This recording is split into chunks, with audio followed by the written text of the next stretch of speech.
세계 5위 무차입의 신화, 한국 유통을 지배한 기업, 50년간 롯데를 상징하던 타이틀이었습니다. 그런데 지금 이 거대한 제국이 흔들리고 있습니다. 1년 안에 갚아야 할 빚이 34조 원인데 1년에 버는 순이익은 1조 원, 갚아야 할 돈이 버는 돈의 34배예요. 그룹의 상징 롯데월드타워는 담보로 잡혔고 신용 등급은 줄줄이 하락했습니다. 롯데케미칼은 3년 연속 적자로 2조 원이 증발했고 롯데온은 4년간 5천억 원을 날렸어요. 시장에서는 제2의 대우라는 말이 공공연하게 돌고 있습니다. 이것은 단순한 경영 위기가 아닙니다. 빚을 극도로 싫어했던 창업주가 50년간 쌓아올린 무차입 경영의 신화가 무너지고 있는 겁니다. 오늘은 롯데몰락의 전조 증상, 그리고 어쩌다 이 지경까지 오게 됐는지 이야기해 보겠습니다. 본격적인 이야기에 앞서 롯데가 어떻게 시작됐는지 잠깐 짚어볼게요. 이걸 알아야 지금 벌어지는 일이 얼마나 아이러니한지 느껴지거든요. 이 그룹은 1948년 도쿄의 작은 공장에서 시작됩니다. 27살 청년이 껌을 만들고 있었는데 이 청년이 가진 돈은 고작 100만 엔이었고 직원도 10명이 채 안 됐습니다. 청년의 이름은 신격호, 훗날 롯데 창업주가 되는 인물이죠. 울산의 가난한 농가에서 태어나 20살에 일본으로 건너갔는데 그때 손에 쥔 돈이 83엔이었다고 해요. 당시에 서기 2달치 월급 수준이었죠. 우유 배달, 신문 배달을 하면서 학비를 벌어 와세다 대학까지 졸업했고 공장을 차렸다가 미군 폭격으로 전소되는 시련을 겪습니다. 그리고 다시 비누 공장으로 재기했는데요. 어느 날 친구가 미군에게 얻은 껌을 건네줬어요. 어릴 때부터 단맛을 모고 자랐던 신격호에게는 경이로운 경험이었습니다.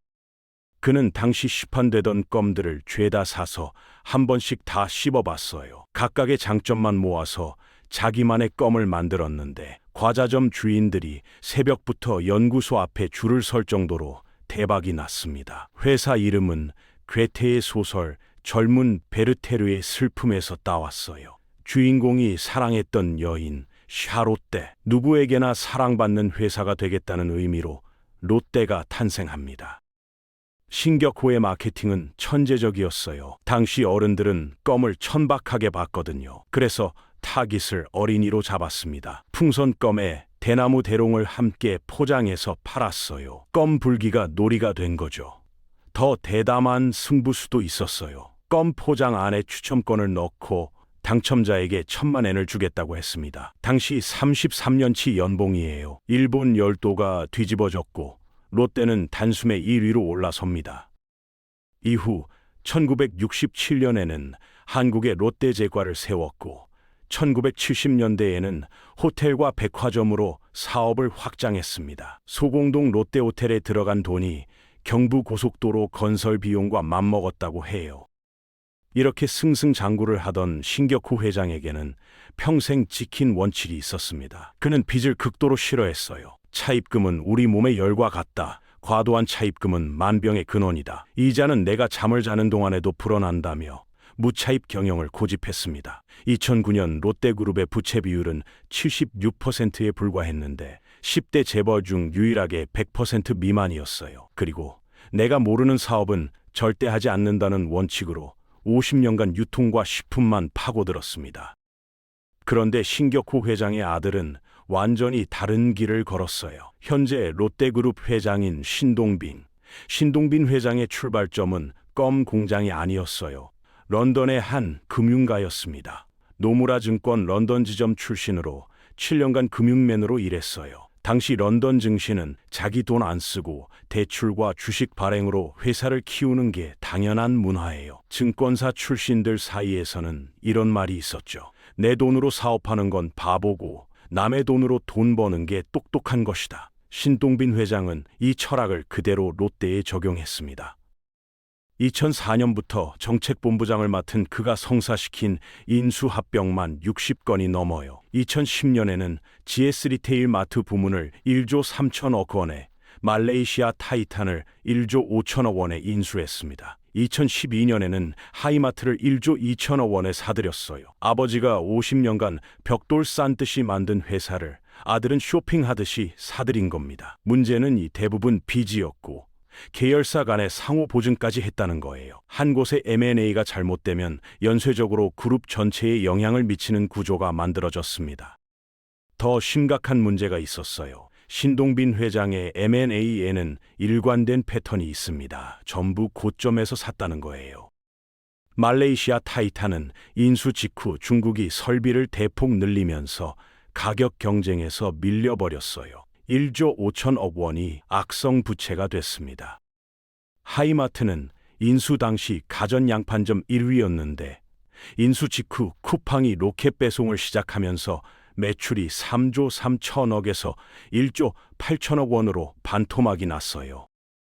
2022년에 2조 7천억 원을 투자한 일진 머티리얼즈도 마찬가지입니다. 시가의 2배나 되는 프리미엄을 줬는데 인수 직후 전기차 시장이 꺾이면서 2024년 영업 손실 644억 원을 기록했어요.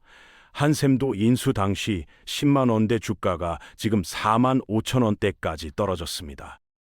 왜 이런 일이 반복될까요? 금융맨 출신의 한계입니다. 증권사에서는 딜을 성사시키는 것 자체가 성과예요. 그래서 가격보다 성사에 집착하게 됩니다. 우리 유통망과 합치면 시너지가 날 것이다 라고 했지만 그 시너지가 실제로 난 적이 있나요? 결과가 처참했습니다.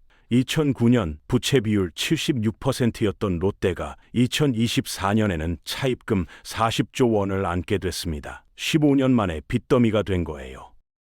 롯데는 빚이 이렇게 늘어나도 버틸 수 있었던 이유가 따로 있었습니다. 바로 롯데케미칼이 돈을 벌어다 줬거든요. 유통이 흔들릴 때마다 케미칼이 현금을 뿜어내줬습니다. 2021년까지 연간 1조 5천억 원 안팎의 영업이익을 냈습니다. 그런데 2022년 이 버팀목마저 무너지기 시작합니다. 영업적자 7천억 원을 시작으로 2023년 3천억 원, 2024년에는 9천억 원 적자를 기록했습니다. 3년 연속 적자에 누적 손실이 2조 원에 육박해요. 원인은 중국이었습니다. 과거에는 최대 고객이었는데 이제는 직접 만들기 시작했어요. 사주던 손님이 경쟁자가 된 겁니다. 유통 쪽은 더 심각합니다. 2024년 쿠팡 매출이 41조 원을 돌파했어요. 국내 유통업계 최초로 40조 원을 넘긴 겁니다. 롯데쇼핑은요, 14조 원이에요. 3배 차이가 났습니다. 백화점마저 1위를 신세계에 내줬고 야심차게 출범한 롯데온은 시장 점유율 5%도 안 돼요. 왜 실패했을까요? 롯데는 오프라인에서 통했던 방식을 그대로 온라인에 옮기면 될 줄 알았어요. 그런데 쿠팡이 승부를 건 건 상품이 아니라 속도였습니다. 롯데가 황금 땅을 사들일 때 쿠팡은 물류센터를 깔았어요. 시대가 요구하는 자산이 완전히 바뀐 건데 롯데는 이 변화를 읽지 못했습니다.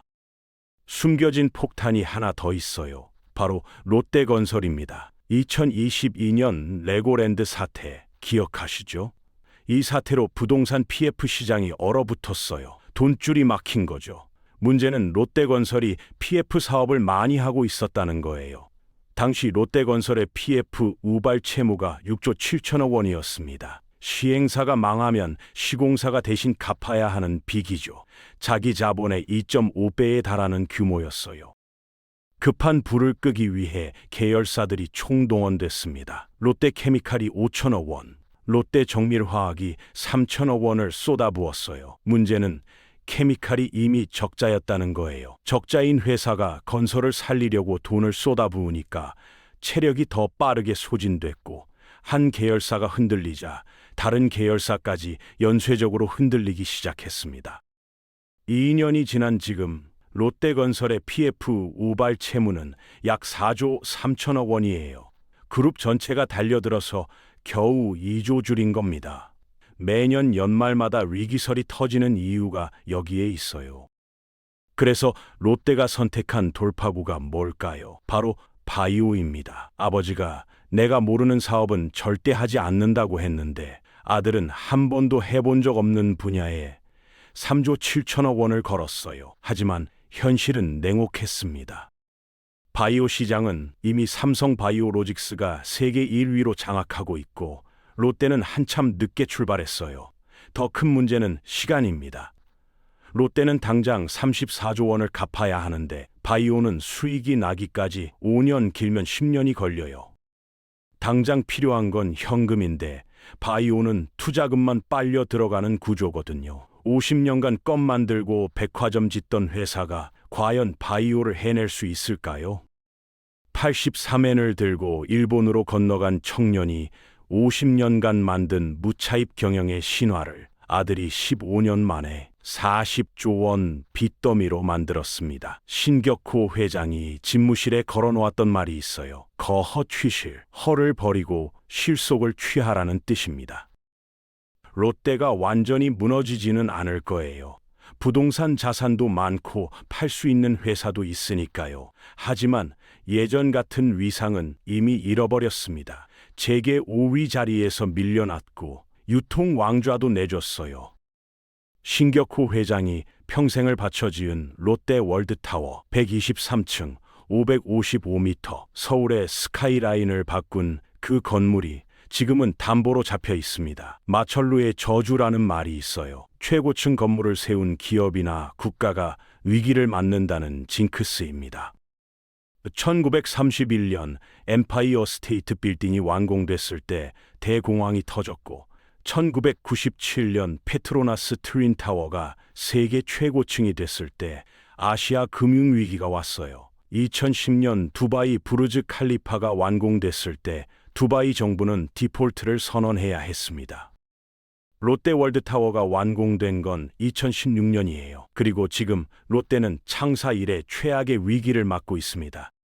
롯데의 사례는 분명한 메시지를 줍니다. 아무리 큰 기업도 방심하면 흔들린다는 것. 어제의 성공 방정식이 내일도 통할 거라는 보장은 없다는 것입니다.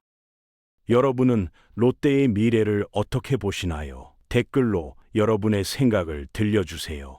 시청해주셔서 감사합니다. 구독과 좋아요는 영상 제작에 큰 힘이 됩니다.